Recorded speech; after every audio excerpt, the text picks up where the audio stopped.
আকাশবাণী কলকাতা সমীক্ষা শিরোনাম ঝড়ের তাণ্ডব লিখেছেন চন্দনা চৌধুরী। চারপাশটা একেবারে ন্যাড়া হয়ে গেছে, গাছপালা ঘরবাড়ি কিছুই নেই।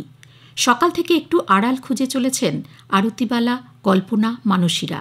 কয়েক মিনিটের ঝড়ে তাদের সংসার ছাড়খাড়, যাপন লণ্ডভণ্ড তো হয়েছেই, কিন্তু প্রাণে বেঁচেছেন। ঘরদোর সব উড়ে যাওয়ায় ঠাঁই নিয়েছেন পলিথিনের নিচে। ৩১শে মার্চের বিকেল এক লহমায় নিঃস্ব করে দিয়েছে কয়েকশো পরিবারকে। ময়নাগুড়ির পুঁটিমারির মহিলারা বলছিলেন, খাওয়া দাওয়া, জামাকাপড়, জলের সমস্যা তো আছেই, তবে সবচেয়ে বেশি অসুবিধায় পড়েছেন প্রকৃতির ডাকে সাড়া দিতে গিয়ে। একটু আড়াল না থাকলে চলে? যাদের ঋতুকাল চলছে তাদের সংকট আরও বেশি। আব্রু নেই, কোথায় স্নান শৌচকর্ম করবেন বুঝতে পারছেন না। 6 দিন পরও কোনো অস্থায়ী শৌচাগার তৈরি হয়নি। এই গরমেও কেউ কেউ টানা 3-4 দিন স্নান করতে পারেননি। তার উপর রয়েছে বহিরাগতদের আনাগোনা। বাইরে থেকে অনেকেই আসছেন, ঘুরে দেখে চলে যাচ্ছেন। স্বাভাবিক জীবনে কিভাবে, কতদিনে ফিরতে পারবেন তারা, সে প্রশ্নের জবাব নেই কারো কাছেই। অগত্যা নিজেরাই দোমড়ানো মোচড়ানো টিন কুড়িয়ে এনে পিটিয়ে সোজা করে জুড়ে জুড়ে তুলছেন আড়াল, মাথার ছাদ। ফের ঝড় বৃষ্টি হলে যাবেন কোথায় পরিবার সন্তান নিয়ে? এমন বিধ্বংসী ঝড় এর আগে দেখেছেন বলে মনে করতে পারছেন না ময়নাগুড়ির বার্নিশ, পুঁটিমারির মতো বিপর্যস্ত এলাকার প্রবীণ বাসিন্দারা। এই ঝড়কে বলা হচ্ছে মিনি টর্নেডো। প্রতি বছরই এই সময় কালবৈশাখী ঝড় হয়, তাতে অভ্যস্ত স্থানীয় মানুষ।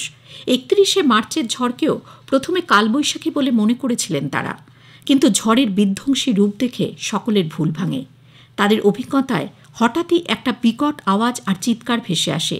কিছু বোঝার আগেই ধেয়ে আসে প্রবল ঝড়। শিশু সন্তান, নাতি নাতনিকে বুকে চেপে শুয়ে পড়েন অনেকে।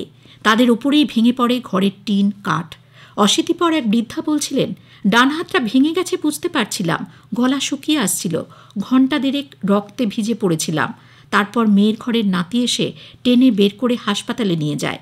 জীবনের এতগুলো বছরের মধ্যে এমন ঘটনা কখনো দেখেননি তিনি। এ কেমন ঝড়?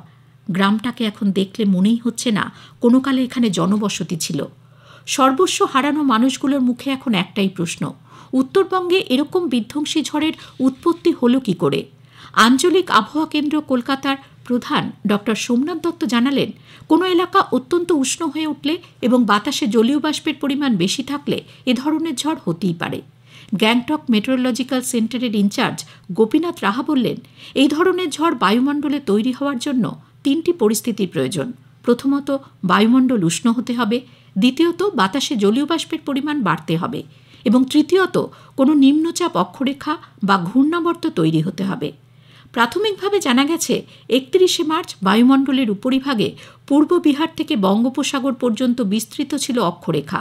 ফলে বাতাসে জলীয় বাষ্প বেশি ছিল, তারই সঙ্গে ছিল গরম বাতাস। ফলে ঘূর্ণাবর্ত তৈরি হয়, যার পরিণামে টর্নেডোর মতো ঝড় ওঠে। আবহাওয়া দপ্তরের 2 সদস্যের একটি দল বিষয়টি সমীক্ষা করে দেখছেন।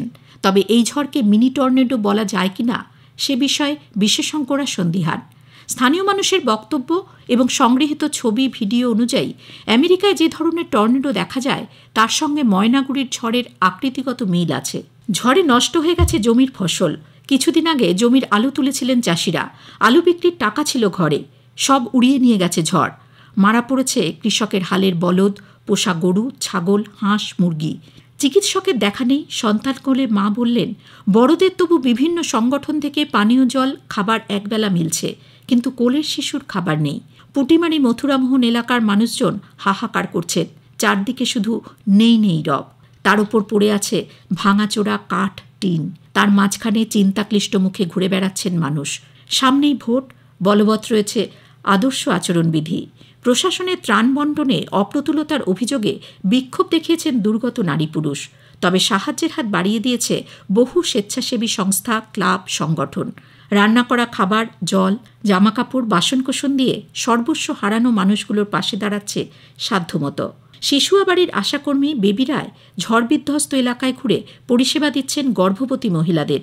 কিন্তু নির্বাচনী তরজায় চাপা পড়ে যাচ্ছে বিপর্যস্ত এলাকার মানুষের বিপন্নতা। সবকিছু নতুন করে গড়ে তুলতে হবে তাদের। সরকারি সাহায্য ছাড়া এই কাজ সম্ভব নয়। কবে আগের মতো ছন্দে ফিরবে জীবন কেউ জানে না। সমীক্ষা শেষ হলো। এটি লিখেছেন চন্দনা চৌধুরী।